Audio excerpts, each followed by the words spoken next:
Hi groupers, it's Pastor Marshall. I hope that you are ready for another great study in God's Word. We've gone back to the beginning of Gospel Luke. We're in chapter 1. We're starting in verse 26. Of course, this last weekend we talked about the angel visiting Mary, and that's what we're going to talk about in group today. But before you get to that passage, I want to get a little ground breaking, a little ice breaking going, and I want to just you to talk about in your group, do you look forward to Christmas? Is this one of your favorite times of the year? Or is it, if you would be honest, one of your less favorite times of the year? I want you to know that it's not one of my favorite times of the year. I struggle with this season and the joy that's all wrapped around it, the festivities. I know that's politically incorrect. That's pastorally incorrect. But it's not one of my most favorite times of the year. I have not lived at home for 26 years.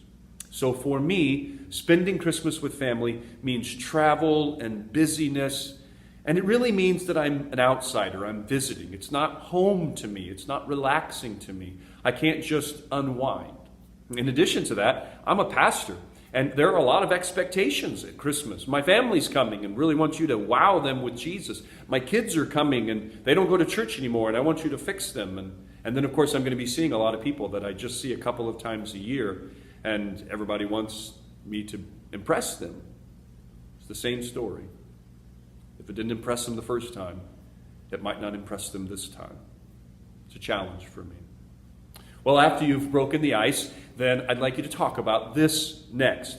What does it mean to you that God chose a young woman from a basically insignificant small village to host the incarnation, to host a God-made man? What does that mean to you that God chose Mary? And then in addition to that, as you're talking about that, we believe that Mary was a middle teen. Now that's not scandalous. It would have been normal for her to be getting married, to be having children at this time. My grandmother and grandfather were married when they were 17. My mother was born about a year later. Nothing scandalous there. I'm wondering if any of you in the group were pregnant teenagers, and what was that like? What was the pressure that came with being a pregnant teenager? There might have been none. There was none for my grandmother. There might have been some. Would you talk about that? I told you on my message this last weekend that Mary probably had some questions. They're not mentioned. I thought maybe she would have asked, well, what's Joseph going to have to say about this? What's Joseph going to do to me? Maybe she would have asked, what are my parents going to say about this? What are they going to do to me? What's my village going to say about this? Literally, what are they going to do to me? I wonder if in your group you would brainstorm about what other kinds of questions could Mary have been plagued with when this information came to her or during the 9 months of her pregnancy. Remember, though, she only asked one question, and that was, how's a virgin going to be pregnant? Well, after that, the next thing I want you to talk about is a little bit of a sticky subject.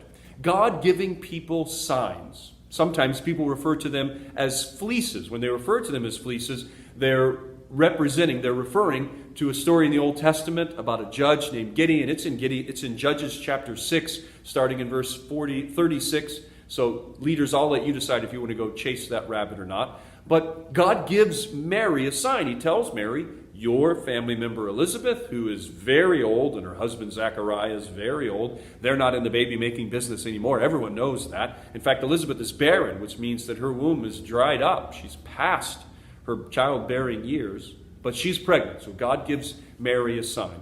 I wonder what you think about that. And has God given anybody in your group a sign that you would share that? No judgment, no deciding whether that was a real sign or not. Just if you believe that God gave you a sign, would you share that with your group? And what was the context? After that, I'd like you to ask this question.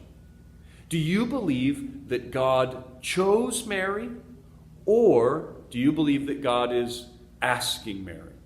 Do you believe that God chose Mary and she didn't have any choice in it? Or is there tension here? Could we have a different story? Could we not be celebrating Mary and Joseph? Talk about God's sovereignty versus man's free will and what you think about that. And then finally, the last question, the fourth question that I want you to talk about. The Greeks had a story after story about God's mating with female human beings. The gods, the mythological gods, coming to earth and having relationships with ladies, and demigods were born. Well, when we read the New Testament, the Gospel of Mark mentions nothing of Jesus' birth. As we go through all of Paul's writings, it never refers to Jesus being virgin born. So we're not for a second going to think that Paul and Mark didn't believe in the virgin birth. We're not going to suggest that. But there must have been a reason why they never mention it. In fact, Galatians 4:4 is the only place in Paul's writings, in all of Paul's writings, where it says that Jesus was even born. He was born of a woman, it says in Galatians 4:4. So I wonder if you would just think about this for a second. We believe that the reason that Mark and the reason that Paul don't address the subject is because their primary ministry was to Hellenistic Christians, which means they were reaching not Jewish people, they were reaching Greeks and Romans, and they would have brought in that Greek mythology and maybe confused who Jesus was. So they just omit it. I'm wondering, in our world, we certainly don't have that mythology, but I'm wondering in our scientific age, is there wisdom for us not to start with the virgin birth? You talk about that. Should we start with the virgin birth? If so, why? Should we not start with the virgin birth? If so, why? I think that could be some really interesting discussion. Well, every week I challenge you to share what you like and what you don't like, so I get the ball rolling with my favorite thing in this passage. I like Mary's resolve. I don't think that Mary understood very much of what was happening in her life. I do not believe that she understood the depth or the width of the incarnation. But she says, may it be so. She believed it was the Lord working in her life, and to that she said, may it be so. I really like that.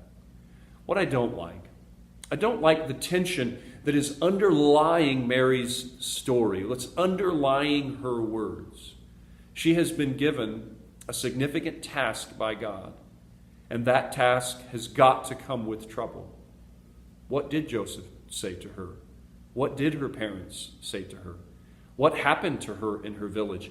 All of her life, she lives with a giant A written across her chest. I feel bad about that.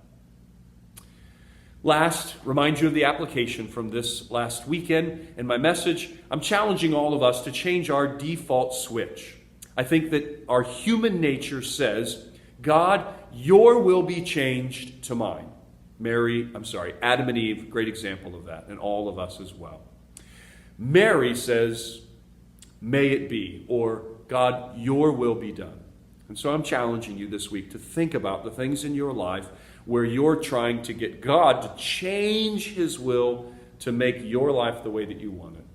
And maybe what would be something in your life that you would say, I don't want this to be changed if it's God's will. I want to embrace it. Well, I look forward to seeing you this next weekend, and we'll continue to talk about Christmas and the coming of Jesus. I hope that you have a great group. God bless.